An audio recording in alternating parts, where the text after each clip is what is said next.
Lewis Wilson served as an Air Force medic in the early 70s at Patrick Air Force Base in Coco Beach, Florida, before transitioning to the civilian sector where he apprenticed under artists with the Walt Disney Company.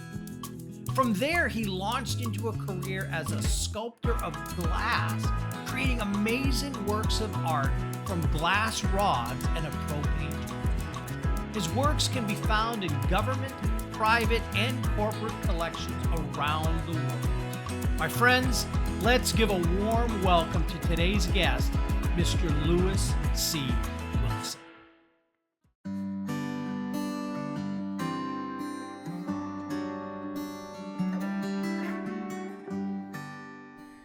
Wow, there's nothing like painting outside. This is called en plein air painting, and there is nothing like it. Look at this landscape, and it's all around us.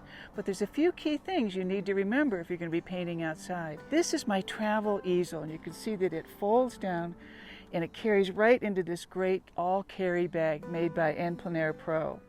This is the palette I use, and you can see that it clips right onto the easel right here. The water goes right in. It's all ready to go. And it's even helpful that you can even tape your paper right down, because sometimes it's windy and you don't want your paper flying around. But a couple key things to remember if you're going to be painting outside. Make sure that your paper doesn't have direct sun on it, because it can be very difficult to see your color. Also, wear a wide-brimmed hat, because it helps to cast shadow over your face so you're not squinting. It also can help frame the landscape, because here's my brim right here. And also too, don't wear a bright color. Don't wear a bright red shirt, because that can reflect right back into your paper here.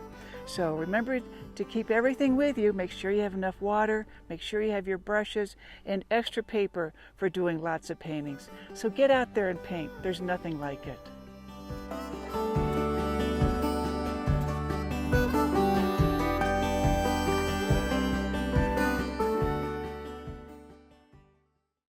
And welcome to the show, Lewis Wilson. Thank you so much for coming on. We appreciate it. Yeah, glad to be here. Awesome. So tell us a little bit about yourself. You are a veteran. What branch were you in? I was in the Air Force from January 20th, 1970 to January 19th, 1974. Oh, wow. Okay. Well, a fellow Air Force guy. I love that. I was in the Air Force as well. So if you're going to be in the military, you might as well be in the coolest branch. That's all I got to say about that. But Yeah. So now, mind you, you were in, you're a little older than me. You were in the year I was born. So I was in from 91 to 95, and that's how that goes. But that's cool. So what did you do when you were in the Air Force? I was a corpsman. I was stationed in Coco Beach, Florida at Patrick Air Force Base. I had just gone through basic training in Lackland. And then from there, when you got out of your 6-week training, they had, you walk in a big room and these are the jobs that are available today. And it was a cook, typist, security, police, or medic. And the movie MASH had just come out before. And so I said, hey, I'll go for being a medic. That seemed to be fun. So that sent me for about 18 weeks to Shepherd Air Force Base in wherever, North Texas.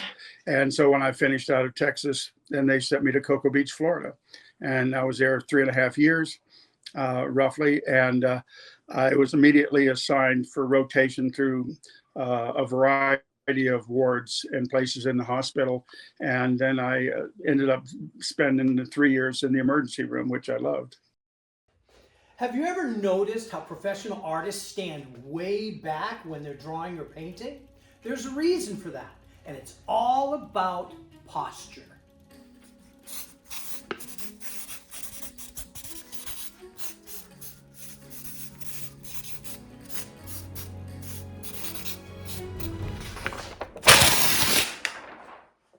If you're like most artists, you've spent the majority of your life drawing like this, hunched over your artwork at your desk, drawing away, holding your pencil like a ballpoint pen as if you're writing something instead of drawing something. Now, the truth be told, this will mess you up and over time cost you a fortune in chiropractic bills. All that tension in your muscles and your wrists, what it does is it wreaks havoc on you. That bad posture creates fatigue. And fatigue, when we get tired, we get sloppy. And that's when mistakes are made. No artist likes mistakes. And so the solution is quite simple. Good posture, or what I call drawing tall. To beat this fatigue, artists have learned to stand up tall, stand up straight, work your core, stretch your arm out and paint and draw, not like this, but like this. The only thing that should be moving is your shoulder, right at the deltoid. Arms extended out, standing tall. You're actually going to be able to draw longer this way than you would sitting down like this. That proper technique will help you to draw better and draw longer. And if you get tired, a stool. You'll notice that my stool here is just tall enough that if I do have to sit, I can sit tall. It's as if I'm standing up. My feet are off the ground. My feet are rested, so I'm not holding my weight, but I'm still almost standing up. I can stand out here and I can draw, still keeping myself tall, and draw all day long. Another way to draw tall and have that good posture is to get yourself one of these. It's an art board. It's just a piece of wood. You can make one from a piece of wood at a hardware store, or you can buy these pre-made ones at any of your art retailers. And all it is a piece of wood that you can put on your table like this. And then when you sit, get your paper, put it like this, and you can see my posture is still tall. I'm sitting up, I'm not hunched over like this, I'm up tall, and I'm drawing like this. You can change the angle to however you want, and you can draw. And this proper posture will do so many great things for you. It will help you with pain and stiffness in your neck and joints. It will also help you to last longer. Your body will not fatigue as quickly. You'll be able to draw longer and in a more relaxed position. So if you get a chance, remember, draw tall, draw tall, draw tall. So when you got out of the military, how old were you when you got out of the military? I was 24 when I got out. Okay, I had so just you were turned 24, and I had done my 4 years, and they had a program called the transition program. So this transition program was there, and it allowed me from October of 1973 to January of 74 to find another job. And it was like, if you can find someone to teach you a skill, the military will continue to pay your salary, and you approach these people, tell them they can have you for free. So I had taught myself to work glass from a library called Hamstavar and Stong, and it was a scientific glassblowing book made in the 40s. And it was on scientific work and not really sculptural stuff. But I learned enough from that to go into the labs at night, like at 2 or 3 in the morning, into the medical lab on the base, and use a Bunsen burner and 4mm stirring rods and Pyrex. And so I started teaching myself how to work glass. So I approached Disney World, the Arribas brothers, and I told them, hey, you know, I'm self-taught to this level, and you guys can have me for free for 3 months if you train me. So they jumped on it. So the next day they said, yeah, we'll go for this. So I was driving back and forth from Coco Beach to Orlando, and I spent 3 months at Disney World learning how to do production pieces, 1,000 in a row of each piece that I made. And there was only 3 things I made, with crabs, teapots, and bird baths. And then you'd do 1,000, then you'd switch items. Here's the piece that you did. And this is, explain to us a little bit about this art form. It's obviously sculpture, but you're using glass. So how do you create a piece like this? So this piece would have started with a variety of rods of glass that are 6, 7, 8 millimeters in diameter, and a propane flame with oxygen added. So it's oxygen and propane. Acetylene would be too hot and dirty. The torch that I've got here in front of me is the second Mirage ever made, and it's a highly technical torch, and it's specifically for making glass. And I think the temperature might be 3,500 degrees.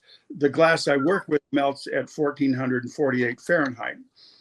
And after each piece is made, I've got an oven to my left right here, so that after I make a piece, it goes into there, and there is a tempering time, or it's called annealing in glass, where after I make a piece and I'm working on individual components of a piece, keeping the entire piece above 1,055 where the molecules expand, and then I'm adding components to it.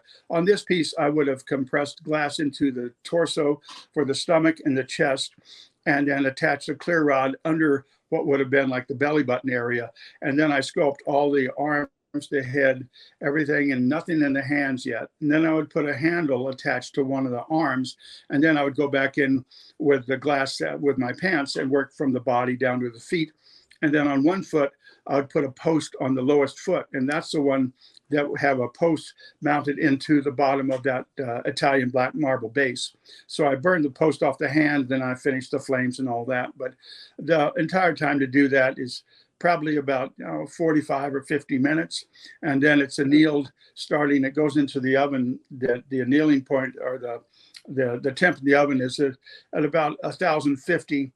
And then it sits there all day. And then at the end of the day, I hit a button, and then it cycles down about 100 degrees an hour.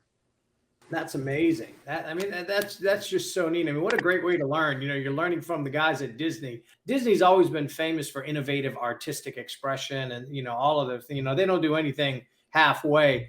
And to be able to be trained by the artisans that work there is quite an experience. Welcome, veterans, to Watercolor Boot Camp, where we are going to show you how you can tell your own story through art. I'm Mary White. I spent 7 years traveling the country, painting veterans from all walks of life and from every state for the project We the People, Portraits of Veterans in America. And that's where I learned how painting can be a way for you too, as a veteran, to tell your own story. We're going to show you how you can select your painting materials, draw it on the paper, mix the color, paint washes, and create paintings that you'll be proud enough to show your family. I was a combat medic. Army. I hadn't painted in 55 years. Since the 4th grade? I tried watercoloring once, it didn't work out very well. Not as hard as I thought it was. And so what will your paintings look like? Well, they won't look like mine, and they won't look like anybody else's, because there's no one way to paint. There's not a right way or a wrong way. Your paintings will look just like your own, because maybe you like to paint every little detail, or maybe you like to paint big, loose washes and paintings that are almost abstract. You might like bright, vibrant color, or you may prefer neutral colors. I'm learning and watching Mary, how she just throws paint on the canvas and all of a sudden it's a pair of boots. Amazing. It sounds weird, but you lose track of time. And that's when you know you're doing something that's good for you. You'll be painting and all of a sudden you look around and it's like, man, it's been 2 hours. Oh, this is amazing. This is what I've been doing with my life, painting. We're gonna come alongside you so that you can work at your own pace in your own home. And we're gonna show you how to paint big, loose paintings, still life, landscapes, flowers, animals, portraits, and even illustrated journals that you'll be proud to have as a keepsake. It saved me. I hit a really deep spot, and it was the art therapy that it pulled me out. I get stressed, that's the first thing I go to. The problem still exists, but it doesn't affect me anymore. We are so proud at the Patriot Art Foundation to partner with Terracotta to bring you these courses. And so now, let's get started.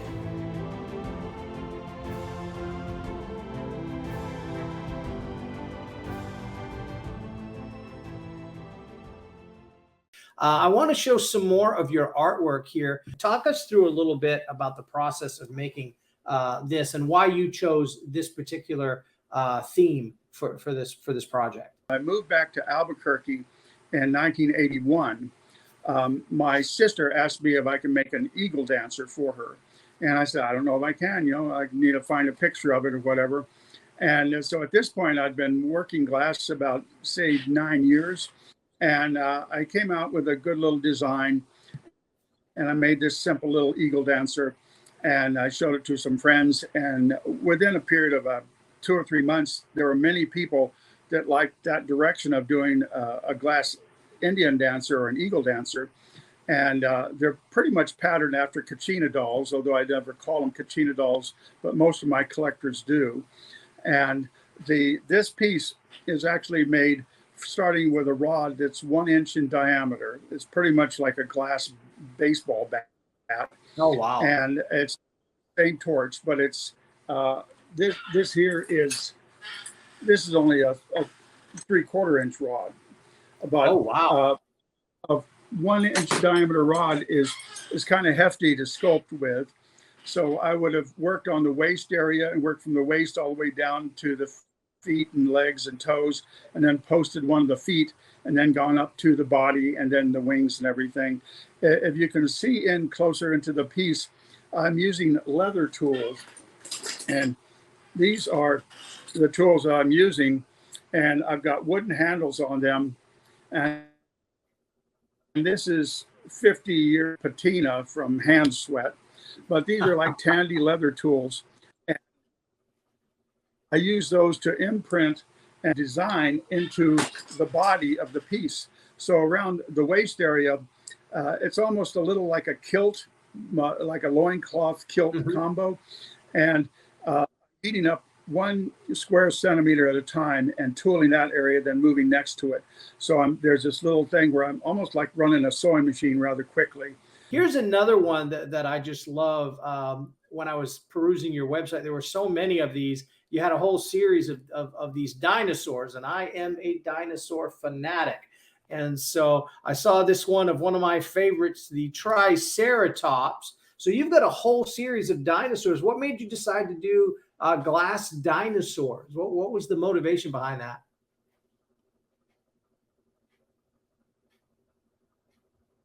They're easy to sell. A lot of what I do in glass, right now I'm working in my 51st year, and I'm not bored with it at all. I keep reinventing my subject matter. The Museum of Natural History here in Albuquerque, I've sold through there for a couple of years. But dinosaurs are just a fun thing to do. I prefer doing them in clear instead of in color. School glassworker in me likes to work in just clear. I'm colorblind to blues and greens, so it's difficult to do some things, like plants and things like that. But dinosaurs have just always been fun, and everybody likes them starting from right when you're born. Oh yeah, that's one of those things, I have not met anyone that doesn't think dinosaurs are cool and fun and just a blast. Such an iconic thing, especially here in America. It's we've got the Badlands, we've got all those areas closer to your neck of the woods, where all these dinosaur bones were found originally, in the beginning of the discovery of dinosaurs in the modern era. And it's just really, really fun. And I can see them selling like hotcakes for you. That's one of those things. Beautifully done. Such a fascinating art form, to taking glass rods and heating them up and bending and twisting and sculpting them. It's very different than glass blowing in a way that you're really truly sculpting a piece of glass in a way. It reminds me a little bit, in some ways, almost like blacksmithing, where they're taking a rod of metal and smashing it down and flattening it and forming it and shaping it. You're kind of doing the same thing with glass. It's really neat. What's your favorite thing about working with glass? Like, out of all the things we've talked about, what is that thing that really lights your fire about glass? It didn't really hold me back in any way. There's the opportunities to go in so many directions, and I've been working at it for so long. I've made, I think maybe 10 years ago, I kind of added up based on what I did every day, and it was about 120, 130,000 sculptures that I've made based on like 6 or 7 pieces a day. And that doesn't even include like 30 or 40,000 beads that I made. It's just something that is fulfilling, very easy for me to do. I found that it's very easy for me to teach. I had a good friend that has a furnace operation, and I'd always wanted to do furnace work, so I kept bothering them about doing furnace work. And the guy said, "Go away, kid, you bother me." And at one point, the guy called me up and said, "Do you make beads?" And I said, "Oh, yeah, I can make glass beads." He said, "Well, I've got 2 friends of mine that want to learn how to make beads, and if you teach them, then I'll let you come into my furnace. I'll show you how some furnace working." So I taught myself to make beads that night, and then the next day, and I poured the proper torch, because this torch is a little bit overkill for doing soft glass beads. So the end result was in 1993, I put together this little class to teach these guys, and then I enjoyed it, so I did more. And so that's when I did my first video on making beads and soft glass, just how to make glass beads. And then since then, I had done a total of 24 instructional videos, DVDs, and trained well over 1,200 students. And the thing about glass is that it's something that you can communicate with it. Beads has been a barter system going back, generations and, decades and millennium. But they're just something that anybody can get into glass and do something totally different. You don't have to keep duplicating what your instructor had done. I'm glad that you brought that aspect up. It's a form of art that anybody can get into. It's something that anybody can do. Obviously, the Patriot Art Foundation, we're trying to help veterans tell their stories with the expression of art. And this is something that anybody can learn to do. Anybody can learn to draw. Anybody can learn to paint. Anybody can learn to create out of glass if they've got the drive, the patience, and the initiative to do it. And so it's a powerful thing to find your thing. And that's, to me, one of the most beautiful things that we do at the Patriot Art Foundation is helping people find their thing as a way to express themselves. And like when I go in a Hobby Lobby or a Michael's or an art store, there are now, my gosh, there's an entire aisle of nothing but glass, not only for stained glass designs, but also I see the rods and the blowtorches and all of the tools and books, the how-to books in that. So anybody can walk into a big box art store like a Hobby Lobby, like a Michael's, like a Jerry's Autorama or a Dick Blick store, and they can get these materials and they can start to learn how to do that. So it's pretty amazing. There's really no holding anyone back from giving it a shot and experimenting, other than just going for it. Speaking of that, how can people find you online? Do you have a website? If so, what is it? It's lewiscwilson.com. This has been such a great conversation. I know that our viewers are just going to absolutely love you. And hopefully you guys, I'm talking to you guys right now, watching the show, make sure that you check out Lewis's website. We're going to have it on the screen as well as in the descriptions below. So make sure that you click on that. Lewis, thank you so much for coming on the show. This has been absolutely fabulous getting to know you and learning about your art.